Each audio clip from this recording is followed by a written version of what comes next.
সকালবেলা যে সূর্য ওঠে, সূর্যের কসম,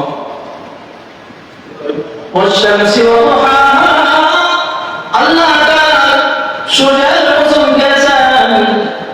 আল্লাহ তাআলা বিভিন্ন জায়গায় কসমকে তার বন্ধুর সম্পূর্ণ বর্ণনা করেছেন। এবং সাহাবায়ে কেরাম পয়গম্বর আলাইহিস সাল্লাল্লাহু আলাইহি ওয়াসাল্লামকে কেমন দেখতেন? আল্লাহ রাসূলের সাহাবী হযরত আমর ইবনে আস রাদিয়াল্লাহু তাআলা আনহু বলেন, মা কানা আহাদুন আহাব্বা ইলাইয়া মিন রাসূলিল্লাহি সাল্লাল্লাহু আলাইহি ওয়াসাল্লাম।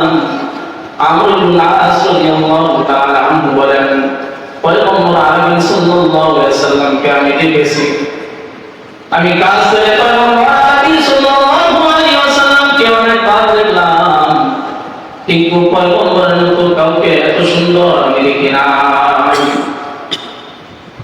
দুনিয়ায় অনেক মানুষ দেখলাম, মা কানা আহাদুন আহাব্বা ইলাইয়া মিন রাসূলিল্লাহি সাল্লাল্লাহু আলাইহি ওয়াসাল্লাম, রাসূলের চেয়ে আমার কাছে আর কেউ ভালোবাসার পাত্র ছিল না। কিন্তু ভালোবাসা থাকার পরেও কিন্তু আমি দুটা চোখে পয়গম্বরের দিকে তাকাইতে পারি নাই।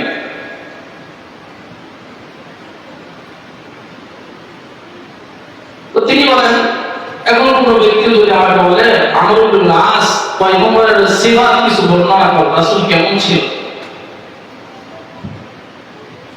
আমর ইবনে আস বলেন, যদি কোন ব্যক্তি আমাকে বলে, ও আল্লাহর রাসূলের সাহাবী আমর ইবনে আস, আপনি তো পয়গম্বরের কাছে দেখছেন, পয়গম্বরের কাছে সব সময় থাকছেন, প্রায় সময় পয়গম্বরের সাথে যুদ্ধের ময়দানে গেছেন, ও আল্লাহর রাসূলের সাহাবী আমর ইবনে আস, আপনি আমাদের কাছে রাসূলের কিছু সিফাত বর্ণনা করেন।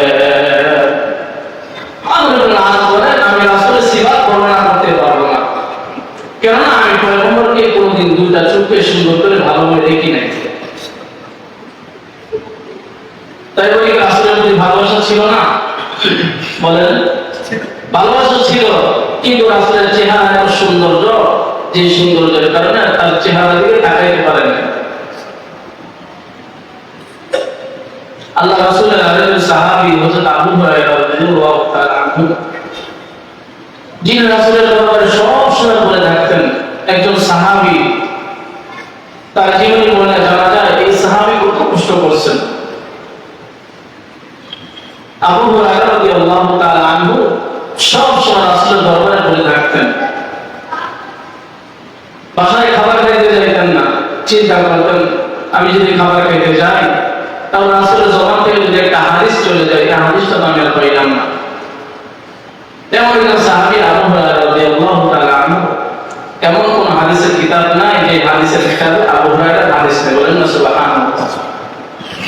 আবু হুরায়রা রাদিয়াল্লাহু তাআলা আনহু বলেন, মা রাআইতু শাইআন আহসানা মিন রাসূলিল্লাহি সাল্লাল্লাহু আলাইহি ওয়াসাল্লাম, মা রাআইতু শাইআন আহসানা মিন রাসূলিল্লাহি সাল্লাল্লাহু আলাইহি ওয়াসাল্লাম কান্না আশ-শামসু তাজরি ফি ওয়াজহিহি।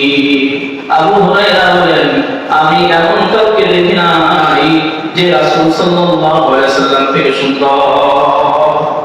রাসূল সাল্লাল্লাহু আলাইহি ওয়াসাল্লাম থেকে এত সুন্দর আমি কাউকে দেখি নাই। কেমন সুন্দর?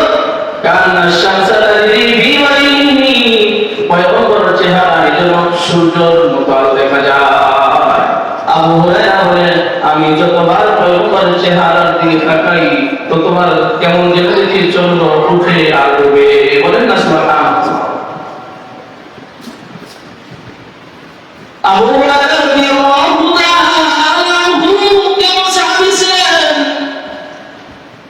সূর্যের পয়গম্বরের কাছে বলে থাকতেন, না খেয়ে বলে থাকতেন, ক্ষুধার কারণে অনেক সময় ছটফট করতেন। অনেক সময় দেখবেন মৃত্যু বেড়ানোর কিছু রোগী আছে কিনা? মৃত্যু বেড়ানোর কিছু রোগী দেখছেন? এই আপনার যেতে চলতেছে ভালো, হঠাৎ করে তার যখন মৃত্যু বেড়া উঠে তখন তার মধ্যে ছটফট শুরু হয়ে যায়। তখন এই ছটফট রোগীকে, মৃত্যু বেড়া রোগীকে কি করতে হয়? অরিজিনাল চামড়া যদি নাকের সামনে ধরা হয় তখন সে সুস্থ হয়ে যায়। হাদিসের মধ্যে আসছে আবু হুরায়রা রাদিয়াল্লাহু তাআলা আনহু পয়গম্বরের দরবারে না খেয়ে ক্ষুধার কারণে আমার সাথে সাপোর্ট করতেন। অনেক সাহাবীরা যখন এই পরিস্থিতি দেখতেন তখন বলতেন আবু হুরায়রা নবীর কি বেরাম হইছে। আল্লাহ রাসূল বলেন না না না, ও আমার সাহাবীরা, তোমরা মনে করতেছো আবু হুরায়রা রোগী না। আবু হুরায়রা তো ক্ষুধার কারণে সাপোর্ট করতেছে। আবু হুরায়রা ঠিকমতো খানা খায় না, আমি রাসূলের দরবারে পড়ে থাকে।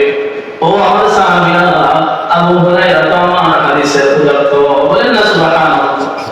এমন একজন সাহাবী আবু হুরায়রা বলতেছে, আমি রাসূলকে এত সুন্দর দেখছি, দুনিয়ার মধ্যে আর কাউকে দেখি নাই। কেমন সুন্দর দেখছি? কান্না শামসা তাজরি ফি ওয়াজহিহি, যেন পয়গম্বরের চেহারার মধ্যে সূর্য উঠে আর ডুবে।